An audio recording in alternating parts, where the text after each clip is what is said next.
मंच पर उपस्थित उत्तर प्रदेश के हमारे यशस्वी और लोकप्रिय मुख्यमंत्री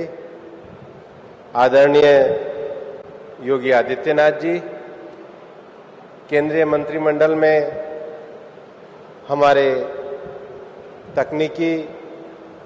और इंफॉर्मेशन टेक्नोलॉजी के मंत्री मेरे सम्माननीय भाई अश्वनी वैष्णव जी, मंच पर उपस्थित उत्तर प्रदेश के हमारे मंत्री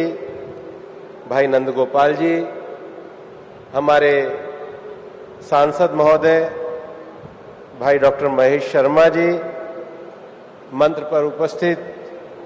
सम्माननीय ब्रजेश जी मंत्री जी, जेवर के विधायक भाई धीरेन्द्र जी, हमारे राज्यसभा के हमारे साथी भाई सुरेंद्र नागर जी, मेरे मित्र जसबीर जी, यहाँ पर उपस्थित मंच पर सभी सम्मान्य अतिथिगण, जेवर के सभी भाइयों बहनों और यहाँ पर उपस्थित विशेष रूप से कोरिया से आए हुए हमारे प्रतिनिधिगण, आप सभी को मैं अभिनंदन करता हूँ और हाथ जोड़ के प्रणाम करता हूँ।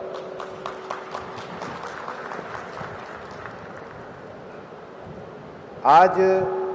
हमारे बीच में हमारे यशस्वी मुख्यमंत्री सम्माननीय योगी आदित्यनाथ जी उपस्थित हैं और मैं ये मानता हूं कि उनकी उपस्थिति इस भूमि पूजन समारोह को कोई औपचारिक समारोह नहीं बना रही, बल्कि उत्तर प्रदेश को उत्तम प्रदेश बनाने के उनके संकल्प को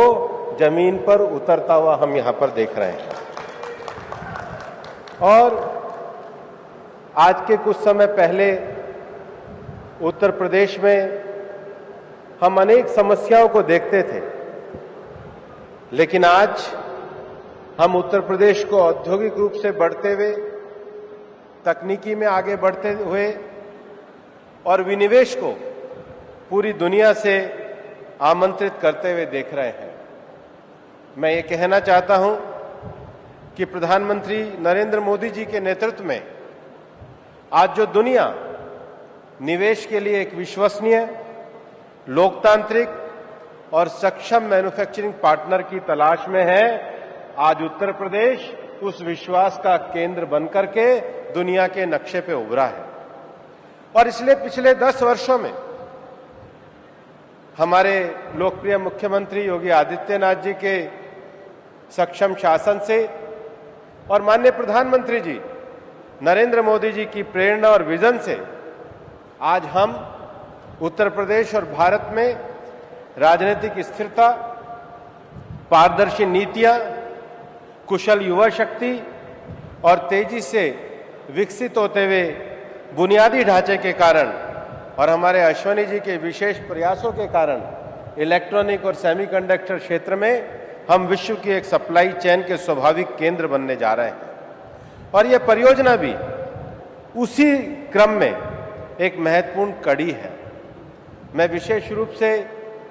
जेवर क्षेत्र के अपने किसान भाइयों और परिवारों को कहना चाहता हूं, क्योंकि मैं भी गुड़गांव के नजदीक के किसान परिवार से आता हूं, कि हम इस विकास के मार्ग में केवल अतिथि नहीं है, हम इसकी वास्तविक नींव हैं। और भविष्य में तकनीकी में अपनी आने वाली पीढ़ियों को जोड़कर हम इस विकास की यात्रा में साझीदार बने, ये हमारा प्रयास होना चाहिए। मैं कहना चाहता हूं कि भारत की आने वाली सबसे बड़ी शक्ति भारत की युवा शक्ति है और इसलिए जो नए सेमीकंडक्टर के उद्योग आ रहे हैं, ये हमारे युवाओं को आगे बढ़ने का एक नया अवसर देगा। विशेष रूप से इलेक्ट्रॉनिक क्षेत्र में महिलाओं की भागीदारी बढ़ रही है। अभी अश्वनी जी से मेरा जिक्र हो रहा था, आज इलेक्ट्रॉनिक क्षेत्र में 50 से 60% महिलाएं ये कार्य बल के रूप में है। और मैं अपने गांव में, खास करके आसपास के गांव के लोगों को कहना चाहता हूं कि अपनी बच्चियों को साइंस में, टेक्नोलॉजी में, ITI, पॉलिटेक्निक और इंजीनियरिंग में जहां उनकी क्षमता हो उनको जोड़ने का काम करिए, क्योंकि अगर हमारी बच्चियां इस क्षेत्र में आगे बढ़ेंगी तो मैं ये मानता हूं कि वो दुनिया का नेतृत्व भी करेंगे। और इसलिए 2047 का जो हमारा विकसित भारत का लक्ष्य प्रधानमंत्री जी ने हमें दिया है, वो एक सपना नहीं है, वो इन ठोस नीतियों पर आधारित एक राष्ट्रीय संकल्प है। और इसलिए मैं अंबर को और कोरिया के जो कंपनी है, उन दोनों को इस साझे जो निर्माण कार्य उन्होंने शुरू किया है, इसके लिए बधाई देना चाहता हूं। और मैं ये विश्वास करता हूं कि आने वाले समय में योगी आदित्यनाथ जी के नेतृत्व में उत्तर प्रदेश विकास की ऊंचाइयों को छू करके उत्तम प्रदेश के रूप में विकसित भारत के संकल्प में सबसे बड़ा योगदान देगा। इन्हीं शुभकामनाओं के साथ बहुत बहुत धन्यवाद। जय हिंद, जय भारत।